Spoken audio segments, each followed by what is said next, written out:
Fish keeping is 50% water quality. So if you grab your phone, make a little video of your pond or aquarium and come down and see us. In the video, we also want to see any bits and pieces that you've got for your fish, particularly fish food. So basically, fish keeping is 50% water quality, which if you bring us a video and a sample down to the shop, we can test it and tell you what your water quality is like. And it's 50% food quality. So from what I can see of these fish, they actually look quite good. They're not fat, they're not skinny. It's really important to know if your fish are fat or skinny. And in this case, I'm suggesting that these fish are not fat or skinny, so I'm happy with that. And then how much to feed. So generally in winter, I'll only feed them about once a week. In summer, I will feed them every second day.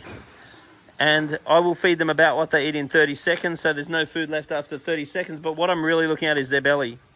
So if you're looking at their gills, and then it goes out a little bit for the belly, then I'm pretty happy with that. If it's really going out, then that means they're overweight, so whatever you're doing, you need to do less. And if you ever go from the gills in, that's bad. That means you're not feeding enough.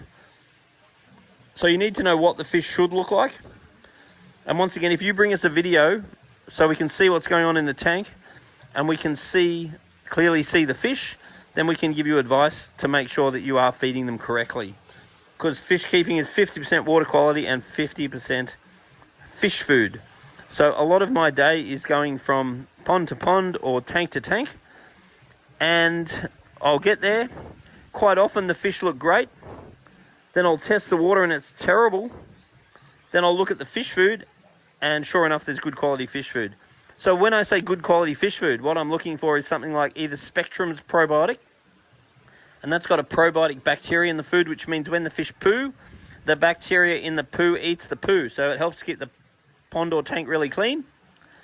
And it's also a cold extruded food, so it's not a highly pressure cooked, processed food. So you're actually going to get the nutrients that are in it. And I also love Danichi Color. And Danichi Color is a slow cooked holistic food. And the quality of the fish under the Danichi Color is pretty much the best I've ever seen. The clean, as far as the Spectrum probiotic, is the best I've ever seen. So quality of food is something you definitely want to be interested in. Making sure you're feeding enough is something that you want to be interested in. And then bringing us down a water sample and a video every now and then, and we can guide you.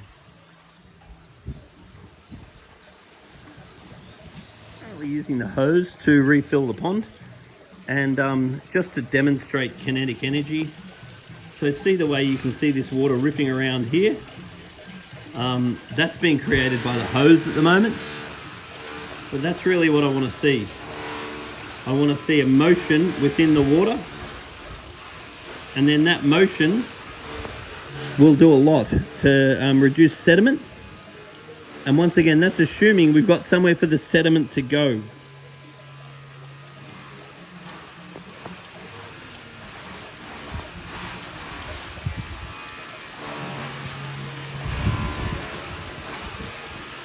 So that lovely flow is what I'm after. I'm a big fan of backup. Contingency is a big thing. So at the moment we've got one pump and it's pumping like that, which once again doesn't look ideal. Functionally, that's very good though, because the way it's breaking the water falling, that's really good. Because we need to make sure our water is well broken, because what we don't want is a flat surface. Because a flat surface is going to... Whoa, that was a massive tadpole. Jeepers. I just saw a monstrous tadpole go past. I would have thought the koi would eat the tadpole, but there you go. Okay, so once again, contingency. If it was up to me, I'd have my filter here. Now once you install the pre-filter, then we've got two taps. I'd be closing this tap off a bit more and sending a bit more water through the filter if required. Otherwise, in a perfect world, what we could actually look at doing is leaving this system in. I'd probably take that ugly pipe off and just get some kinetic energy, and then consider a second pump that can run the filter, and that way we've got backup. Because the thing is that everything fails eventually. So if we think about backup, then that's a really good thing. So if possible, I'd be installing a second Awasa pump. And then if anything was to happen to one of the pumps, then we've got backup. So we can see that good kinetic energy going through there now. So now I'm just waiting for the pond to refill. And I'm making sure that I'm adding some safe water ager every 5 centimeters. I want to go ahead with the filter clear filter. One thing to be very aware of is the bigger you buy, the happier you are. Because every pond has got a capacity, which means Mother Nature says you're allowed to have a certain amount of life within this pond.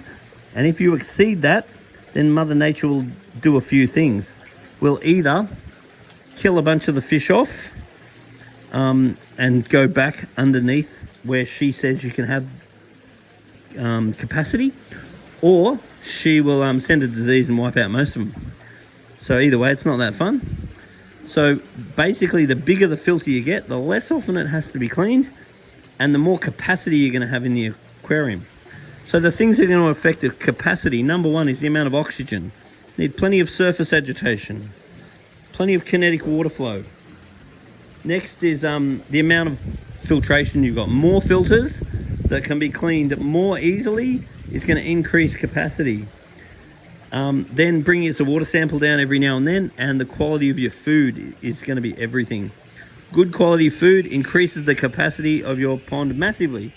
Now the next thing to be aware of is this pond has a lot of small fish in it and a few decent sized ones. Now the big fish are nowhere near as economical with their waste. So therefore, if you have some big fish in here, they produce a lot more waste than the little fish. So just be aware that as your little fish get big, the capacity goes down because they're going to use up a lot of the biological capacity as they grow. And it's completely disproportionate. Big fish produce a lot more waste than little fish because little fish are much more economical with their nutrients.